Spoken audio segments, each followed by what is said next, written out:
we warmly welcome Aisha on the stage. Assalamu alaikum, everyone. Thank you so much for a warm welcome. I'm very happy to be here, and I'm particularly happy Aisha and my wonderful colleagues here invited me. We were having a quick chat, and I realized that this organization is one where women really support each other and show solidarity with each other.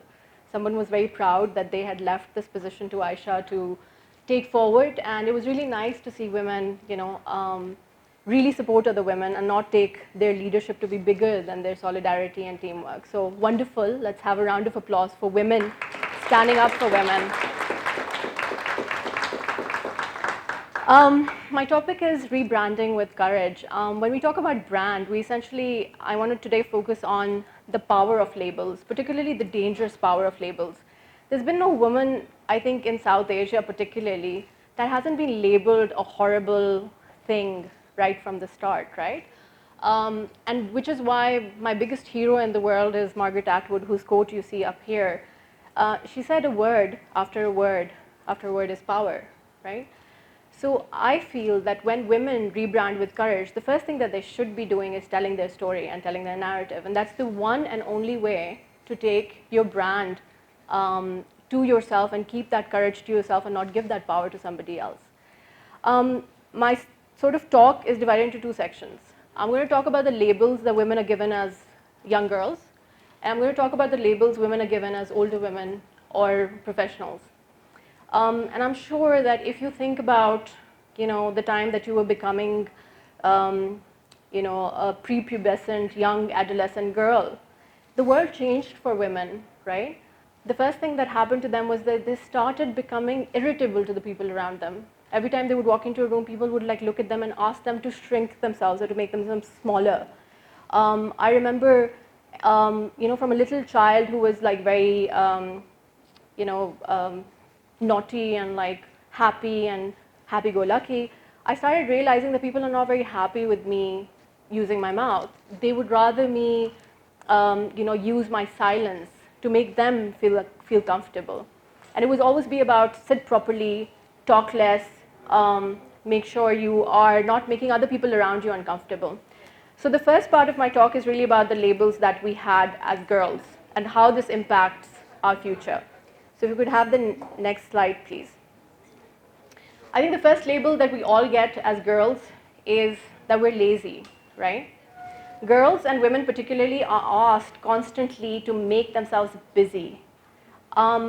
My longest memory of my mom is that whenever she'd be watching TV, she'd be doing something else with it, like peeling peas or doing something around the house that was more productive. It was almost like women felt guilty for doing anything barely entertaining, right?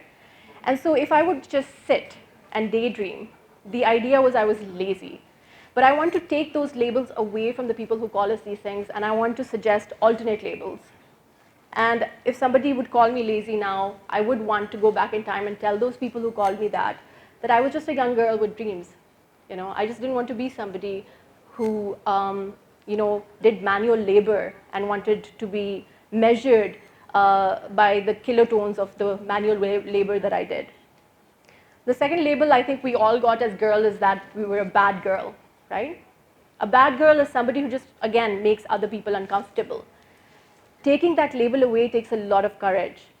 Essentially, anybody who gets called a bad girl in our society is somebody who is untamed. When you hear the story of Malala Yousafzai, some people agree with her, some don't. Her father gave her a TED talk, and the first thing he said was, people ask me, how did I raise such a powerful, courageous daughter? And the only thing I didn't do was clip her wings. Fathers have a big responsibility, and that responsibility in our society is supposed to be to clip young girls' wings. But I think that the real duty of a father is to not do that, to let girls be slightly untamed as they're growing up so that they learn from their mistakes and that they come back to the center with those mistakes learned rather than being fearful of making mistakes and then ending up making them all their life. Thirdly, you've all heard this, the chalak woman or the chalak girl, right? We're sick and tired of it. What does it mean to be chalak? And why is it such a bad thing? When you break the word down, essentially, a lot of older women, particularly who promote patriarchy, are upset because young girls want to self-preserve. They don't want to wither off and die off. So they try and almost manipulate the situation so that they live longer, they're happier, they see more experiences, they travel more of the world. And in that self-preservation, they become chalak. So again, rebrand yourself by taking those labels away and understanding them for the power that they give you. Then there's the feminist pathology. Oh, this girl actually thinks she's all that. She's a Western woman. She's a feminist. And feminism is generally seen in Pakistan and South Asia as a pathology. So that label, if you break it down, is essentially abuse of power not being tolerated. So when feminists are feminists, they're basically saying, don't treat me like a punching bag or a rug mat. Treat me as you would treat a decent human being. Bad mom versus tired mom. I remember as a young girl, a lot of women around me who would be studying or working would get the label of a bad mom. Oh, she's a bad mom. She, left her 4 sons and out doing a PhD in Australia. And it would be like, what kind of woman is she? She goes and has these interactions with, na-mehrim mard and all of that. Whereas they don't understand that a bad mom is essentially a mom who is tired of the inability to make decisions, and she's empowering herself by, again, going out into the world, right? A bad mom is somebody who's taking a nap because she's exhausted. A bad mom is tired of, thinking that parenting is only mothering, right? Parenting is also fathering, but the entire, excess of society for a bad child goes on to the mom, right? And the credit goes to the father. So it's a really, really bad situation. And when we do the bad mom thing, we don't realize how much we are playing into the hands of patriarchy, because it's not possible that if you expect women are useless and no good, but at the same time you think that she's capable enough to spoil a child all on her own, right? So you take away her power, but then you give her all the blame, and that makes no sense. Then there's the ghar. I mean, every time you're a young girl, the only thing you get to hear is ghar basana, right? Ghar kaise banayegi? Ghar mein kya karegi? Ghar ko khush kaise rakhegi? I mean, it's her entire responsibility to take every psychopath in the joint family unit and make them happy.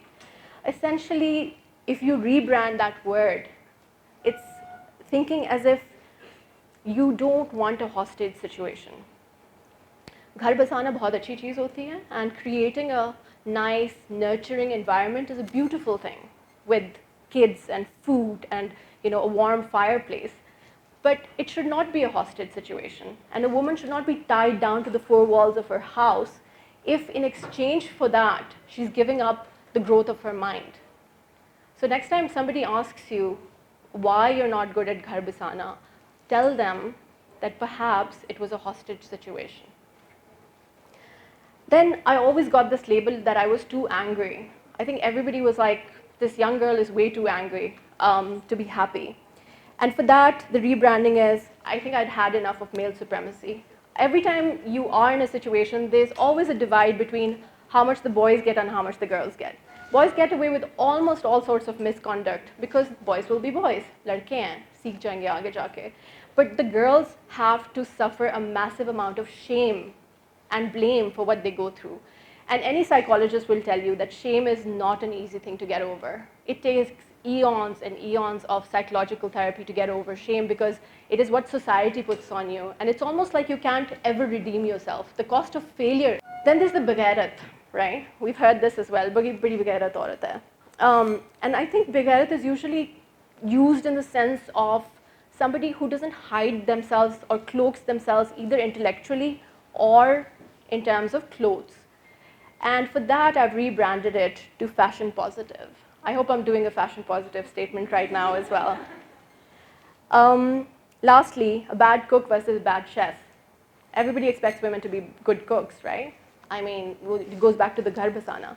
But not everybody is a good chef, and not everybody is good at the one thing that, I read this beautiful quote once that women don't belong in the kitchen. Everybody belongs in the kitchen. There's food there, right? Moving on to the working women's labels and rebranding. Working women's labels are a little longer, as you can see, right? The first is, and I get this all the time, I self-project a lot. I am in communication and PR, right? It's part of my job to make an organization or a product or an idea look good. And if I'm going to project it, a part of that is going to look like I'm projecting myself as well. If it makes you uncomfortable, please look the other way. But if it looks good and it's packaged well, and if what I'm saying makes sense, then please understand that it's part of what comes with the ideas that I come with. If it's something that's packaged well and I'm trying to be presentable to you, I'm making an effort to be respectful of your eyes and ears, right? I'm not shrieking, I'm not here wearing, something that's mismatched, hopefully, and I'm putting an effort to respect, the environment. Over-opinionated is something we get a lot in the workplace. Women in the workplace, they make an opinion and they get over-opinionated for one opinion. To rebrand that, you have to understand that you're refusing to self-censor. When you're in a boardroom, right, and everybody's like making decisions and mansplaining you and talking over you, and you're like, but hold on, isn't this bad for the company? Or isn't this bad for the grant or the organization? First thing is, like, everybody looks at you like, oh, you're there, the only woman in the room in the corner, and you want to speak, and you want to speak against what we're saying. So already those are 3 strikes. But it takes a lot of courage for any woman in a boardroom or in any meeting or in any environment, even in the field, to say, you know what, I think we should do it this way instead, and not to censor themselves. Women are usually called trouble. That woman is trouble. You know what? She had a sexual harassment case in her last job, and I wouldn't hire her because everywhere she goes, she has an issue. Women who are trouble are women who know the law. They're people who know their rights. They're not trouble. They are aware. The other label is troubled. These women are troubled. So for example, they don't have the right family environment, or they're divorcees, or they're a single mom, right?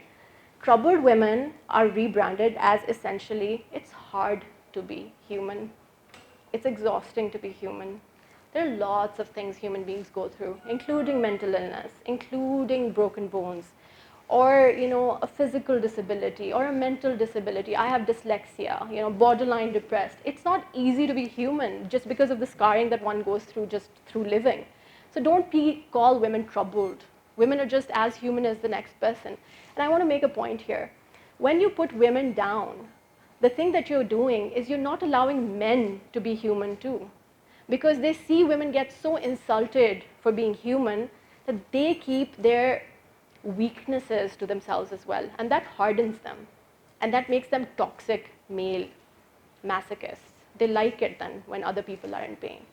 So when we approach feminism, please keep in mind that it's very important to also know that feminism is equally good for the men in our society. Self-indulgent versus self-care.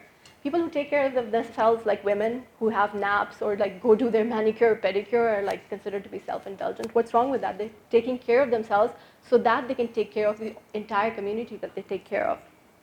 Overambitious.